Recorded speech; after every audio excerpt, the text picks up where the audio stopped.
Please, thank you for this unsolicited testimonial.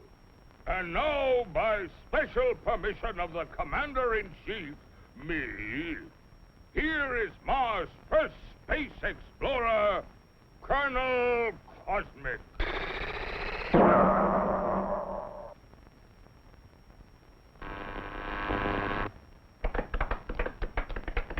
I can't tell you how happy I am to see your smiling faces once more.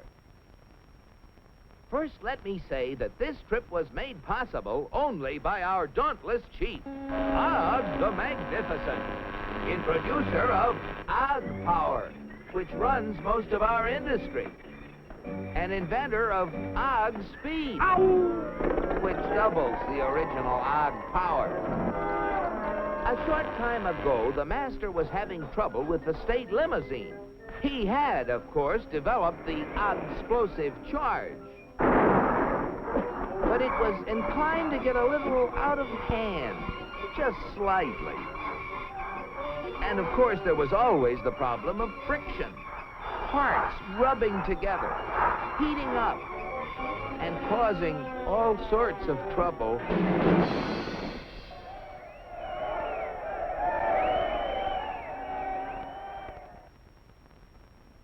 But our leader was undaunted. He immediately ordered our first expedition into space to bring back the secret of how other planets got their state limousines to run smoothly. The target was picked with painstaking scientific accuracy. Destination, Earth. You all know with what eagerness I volunteered for the mission, and with what confidence I took off.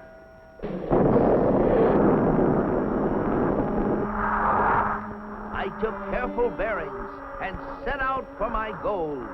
It seemed no time till I was approaching a country of Earth called, the United States of America.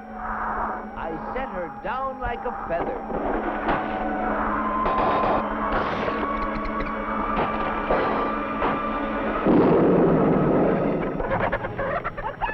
What's What's all the racket? Naturally, I protected government property by making the saucer invisible. They're after the chickens, Ma. And though the natives showed great interest in me, I decided to make myself invisible too. Seeing moving lights in the distance, I headed for them. What phenomenal luck! I had landed close to what seemed to be an endless procession of state limousines. They moved quickly and yet with fantastic smoothness. I just had to get a closer look at one of those Earthmobiles.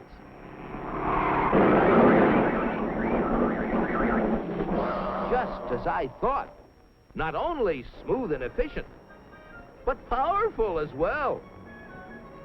I watched them for hours. Great Ganymede, they were superb. I just couldn't help comparing them with ours, if you call that a comparison. Surely these vehicles must be the property of the highest officials. I was wrong.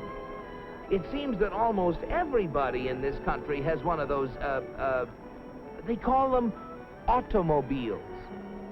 They use them for transportation, for business, for pleasure. They use them for all sorts of things. I found that these vehicles gather at places called service stations, where they are fed, lubricated, that's how they beat friction, and given the finest care. The source of their nourishment was something called petroleum. A power source like that must be a highly prized state secret. I had to find out about it. Perhaps the secret lay within this government archives building. It was heavily guarded, but casting discretion to the winds, I walked boldly inside. Their code was remarkably easy to break. They merely substituted the word oil for petroleum. And I soon got hold of a veritable mine of classified information. I began to assimilate the material. I soon found out that though petroleum products are easily found anywhere, petroleum itself is a very elusive substance. Experts have to search for it constantly in all the most likely and unlikely places with all kinds of scientific devices. When they figure they found a good spot, they drill a hole in the ground called an oil well, for almost all oil lies far beneath the surface of the earth. These wells go down thousands of feet and cost a lot of money to drill. But that's no guarantee that they're going to find oil. Matter of fact, in exploratory drilling, only 1 well in 9 finds any oil at all. Only 1 in 44 recovers enough oil to pay for itself. And only 1 in almost 1,000 makes a major discovery. Pretty big odds. Yet America's proved reserves, the oil supplies still underground, have kept increasing steadily.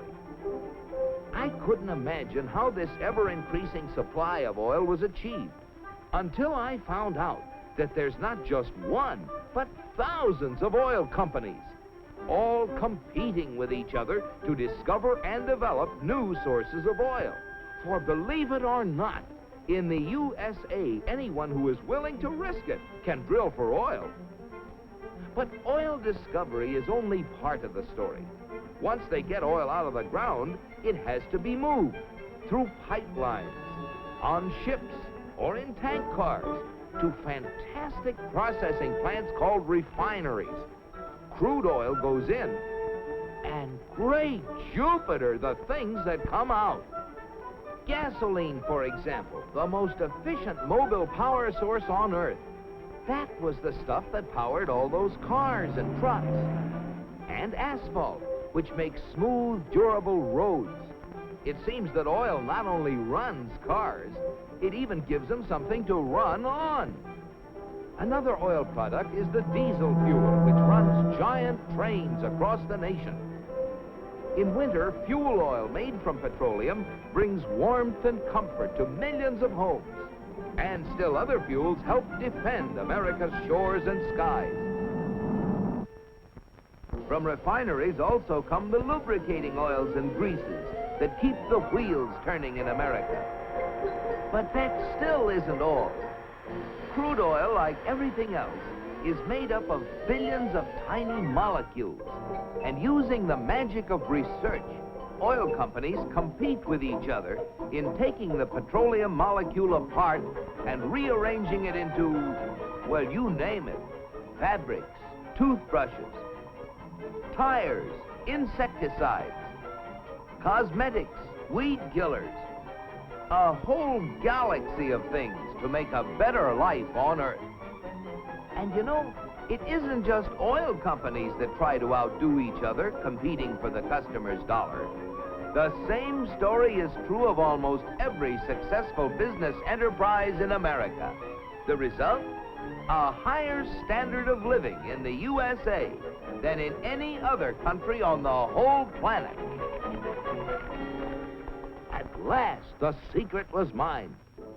And now, to get proof of my discovery, smuggled past the border guards. In spite of my infinite precautions, one of them became suspicious and gave the alarm. Come back for the eggs, did you? Yeah, Pa! And so, with the fond farewells of the natives ringing in my ears, I took off once again for Mars. My landing was a little bumpy, but I saved my precious cargo. Yes, I brought the secrets back with me, and here they are. The big secret is, of course, oil, which has brought a better life to all the people in the USA.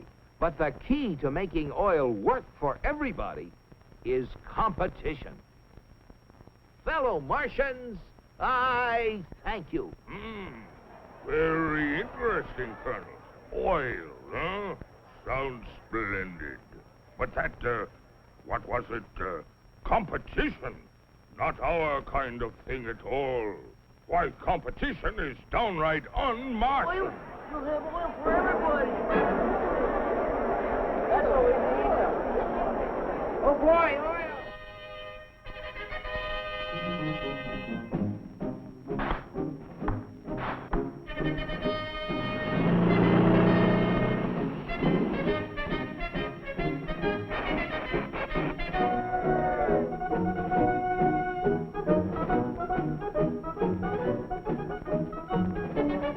Look at them. You know what this means, Cosmic? You bet I do, Og. It means that you're through. So why don't you get lost?